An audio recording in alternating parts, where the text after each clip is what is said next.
दिल्ली में सरकारी अस्पतालों का आलम क्या है, ये खबर आपको बताएगी।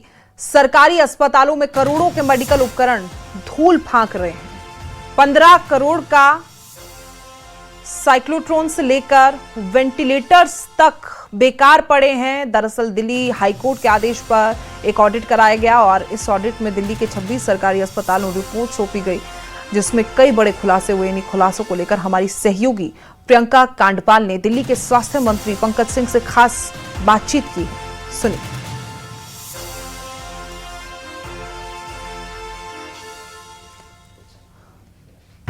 पंकज जी, ये सामने आया है कि दिल्ली के अस्पतालों में मशीनें तो बहुत आधुनिक पड़ी हुई हैं, लेकिन इस्तेमाल नहीं हो रही हैं। कोर्ट के संदर्भ में भी ये मामला सामने आया है, क्या कारण इसका आप देखते हैं? देखिए मैडम, दिल्ली के स्वास्थ्य मंत्री डॉक्टर पंकज सिंह इस वक्त हमारे साथ मौजूद हैं।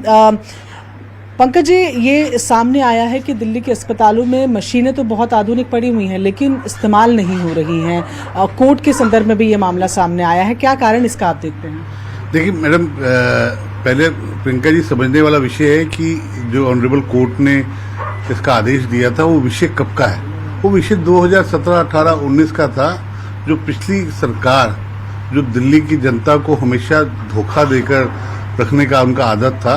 उन्होंने कुछ मशीनें मंगाई, कुछ सेंट्रल गवर्नमेंट से मशीनें मिली, जिसको उन्होंने इस्तेमाल नहीं किया। ना उसके लिए स्टाफ की व्यवस्था रखी और ना उसको इस्तेमाल करने की कोशिश की। सिर्फ एक हवाई लुभाई में वादे देते रहे।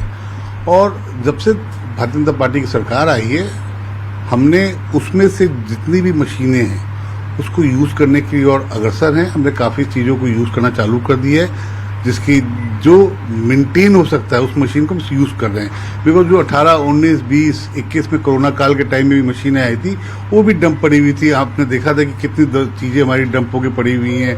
इन्होंने एक्स्ट्रा बिलिंग करके सामान भी मंगाया था, क्योंकि उस समय इनको मौका मिला था कि सामान खरीद लो, क्योंकि उस समय इन्हें दिल्ली की जनता के लिए नहीं सोचना था, इन्हें तो शीश महल बनाना था। साथ ही सर, जो कारण बताया जा रहा है वो कारण हॉस्पिटल्स की तरफ से ये बताया जा रहा है कि मैन पावर नहीं है, रेडियोलॉजी की मशीनें हैं, रेडियोलॉजिस्ट नहीं हैं।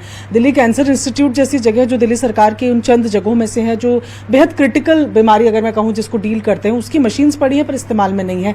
तो क्या मैन पावर इतना कम है कि मशीनें यूज नहीं हो पा रही है, और सरकार इस दिशा में क्या कर रही है? जब हमारी सरकार आई तो आपको बताते हुए मुझे थोड़ा अजीब सा लग रहा है कि जिस कैंसर हॉस्पिटल की बात कर रही हैं, जिस राजीव सुपर स्पेशलिटी हॉस्पिटल की बात कर रही हैं, जहाँ 12 ओटी थे, वहाँ 2 ओटी चलते नहीं थे। जिस कैंसर हॉस्पिटल के अंदर एक भी मशीन चलती नहीं थी, कीमोथेरेपी होती नहीं थी।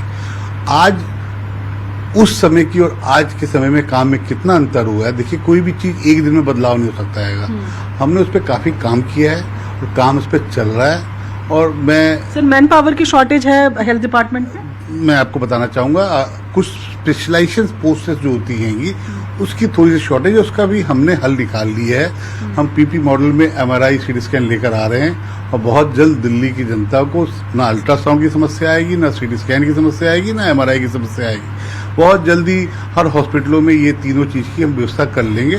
कैंसर हायरिंग भी होगी सर, मतलब क्योंकि मैन पावर कम है। तो देखिए, वो हमने उसके साथ ही रखा है, रेडियोग्राफर को, और उनके साथ ही आएंगे।